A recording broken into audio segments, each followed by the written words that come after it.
This is my week 2 demonstrative speech. Before we get started, I just wanted to show the audience. So I've got my brothers here, my parents, and then my girlfriend Rachel, who will be doing the filming for us.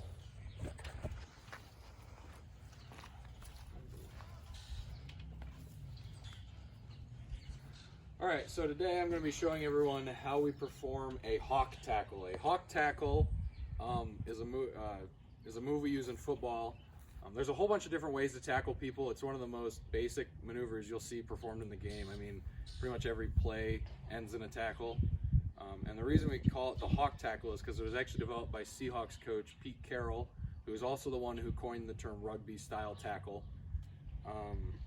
And the reason we use this tackle is because it's the most effective and it's a lot safer for the players involved, both the one being tackled and the tackler.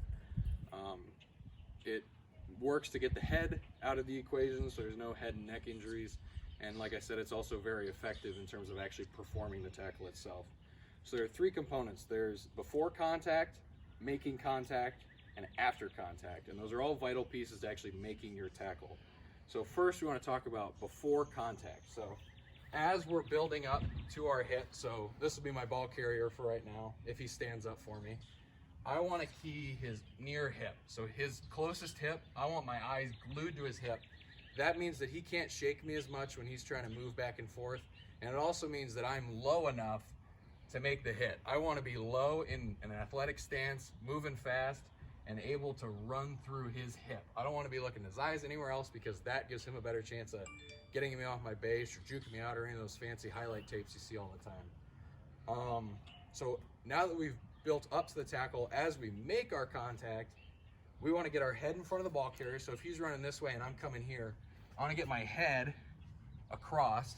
That way it's harder for him to run through me. If I have just my arm here, it's a lot less body for him to run through than if my whole body's involved. And I want to put my shoulder on that near hip I've been watching. And I want to drive right through that hip. I want to run my feet as hard as I can through that hip. And as I'm doing both of those things, so keeping my head in front, putting my shoulder into him, I want to wrap up as tight as I can get. That way he's not getting away from me.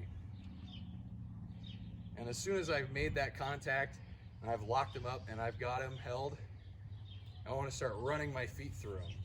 And the reason you want to run your feet through him is because if I hit him and I stop, now he's moving forward and I'm stuck in place, I'm a lot easier to get ran through. You want to make contact with him and do what my head coach always told me. We called it drive for 5. Wyatt, you know about drive for 5? So when we hit him, we want to run through him. We want to drive our feet for 5 seconds or until he's on the ground. That way he doesn't have a chance of, bouncing back up or bouncing off of me and running. So when I make contact, we're putting our hip on him, squeezing, running my feet as fast as I can. That running the feet after contact might be one of the most important parts of the tackle. And it's really essential that we do that. So, Wyatt, can I have you come out here and be a live dummy for me? So I'm not gonna hit you very hard.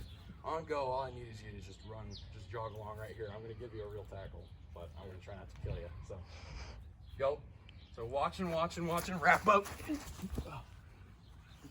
And driving for 5. And that way we're making sure that he's on the ground, we're clear of him, and he's absolutely out of the equation. That way I know for a fact, he's not gonna be running the ball through the end zone. I'm safe because, like I said, I'm not hitting him with my head, I'm hitting him with my shoulder. It's a lot safer for me, and it's a lot safer for him too because, I'm not flying in at a crazy angle or hitting him in the knees or anything like that. It's the safest way for us to play the game while also being effective tacklers, because it's very hard for you to get away from that, right? If I'm coming at you, you've been hawk tackled before, you guys look that all the time. So in terms of, playing the game and finding ways that, especially in football where more and more often we hear about how dangerous the game is, we want to look for ways to continue to make it safer for everyone playing, while still being effective in what we're trying to do. And I think the hawk tackle is an important piece to making football one of the best games it can be. So keeping it safe, keeping our tackles effective, and really just making the game as much fun as it can be. Thank you.